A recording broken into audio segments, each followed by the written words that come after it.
Ramakrishna Hari. Mrinal cooking या चॅनलमध्ये आपल्या सर्वांचं हार्दिक स्वागत. आज आषाढी एकादशी निमित्त मी उपवासाची कचोरी करते. पारीसाठी इथं बटाटे उकडून घेतले. 4 बटाटे आहेत, साबुदाण्याचं पीठ आहे, वरीचं पीठ आहे, कोथिंबीर आहे, 1 वाटी ओल्या नारळाचा चव घेतलेला आहे, आमचूर पावडर घेतलेली आहे, जिरं, मिरची, 2 चमचे शेंगदाण्याचं कूट, साखर, जिरेपूड, तिखट आणि मीठ. बटाटे खिसून घ्यायचे आहेत म्हणजे ते एकजीव होतात, त्याच्यामध्ये गाठी राहत नाही आणि आपली कचोरी एकसंघ होते. आपले बटाटे खिसून झाले आहेत. चवीपुरतं मीठ,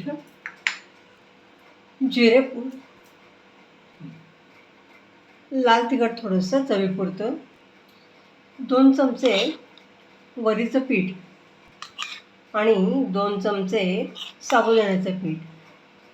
साबुदाणा कढईमध्ये थोडासा गरम करून घ्यायचा आणि मग त्याची मिक्सरमधून पूड करून घ्यायची. हे हाताने मी एक करून घेते आणि याचा गोळा तयार करते. मी अजून थोडं वरीचं पीठ आणि साबुदाण्याचं पीठ घातलेलं आहे आणि गोळा तयार करून घेतलेला आहे. या पिठाचे मी असे पारीसाठी उंडे करून घेते. तयार पिठाचे आपले 7 उंडे तयार झालेले आहेत. मी आता सारण तयार करते. त्याच्यासाठी मी इथं नारळाचा चव घालून घेतला आहे. 1 चमचा शेंगदाण्याचं कूट, जिरं आणि मिरची, थोडीशी आमचूर पावडर, साखर मी 2 चमचे घातलेले, कोथिंबीर, इथं काजू आणि बेदाणे घातले आणि आपलं सारण सगळं मिळून यावं म्हणून थोडासा बटाट्याचा किस घातला आहे. आता हे सगळं सारण मी एक करून घेते.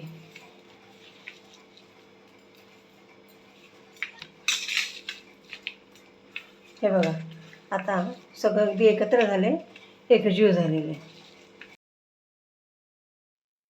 थोडीशी वेलदोड्याची पूड घालून घेतली. आपण सारणामध्ये नेहमी वेलदोड्याची पूड घालून घेतो ना, त्याप्रमाणे मी याच्यामध्ये थोडीशी वासासाठी घातलेली आहे. आता आपल्या 7 कचोऱ्या होणार आहेत, त्या प्रमाणात मी 7 ह्या सारणाचे गोळे करून घेते. आधी लहान करून घेते, मग जसे उरतील त्याप्रमाणे ते मी वाढवणार आहे.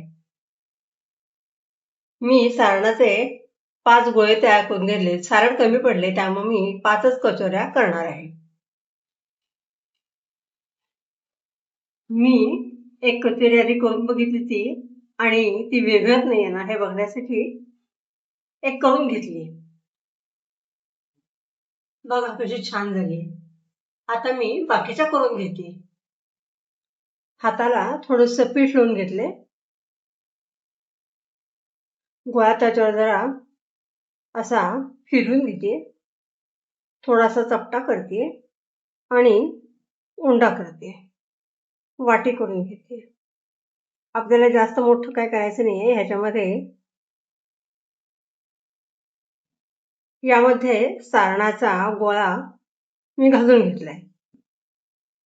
ही थोडीशी वाटी करून घेतली, याला खाली थोडंसं पीठ लावले, सारणाचा गोळा घातलाय आणि आता हे आपण मोदकाला कसं बंद करतो ना नाक, तसं बंद करून घ्यायचंय. थोडंसं पीठ वरनं पण घालायचंय म्हणजे ते चिकटत नाही. त्याचं नाक मी बंद करून घेतलेलं आहे आणि हा गोळा या पिठात भिजून घेतलात, घोळून घेतलात किंवा असं हाताने जरी तुम्ही केलं ना तरी चालेल.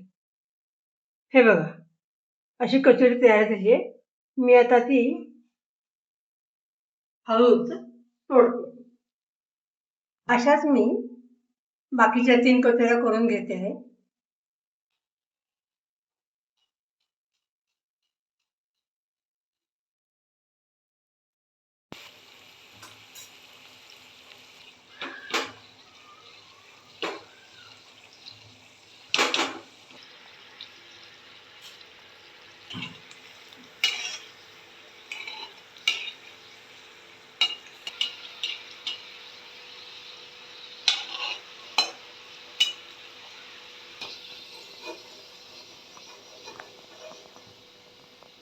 आपली कचोरी छान तळली गेलेली आहे.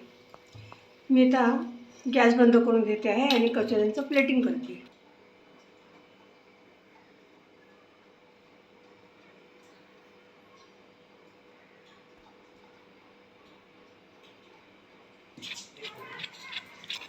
आपले वडे वरून कुरकुरीत झाले आहेत. आवाज ऐकू येत असेल तर. आता हा एक वडा माझा जरासा फुटल्यासारखा झाला आहे, पण मी तुम्हाला तो थोडासा कापून दाखवते.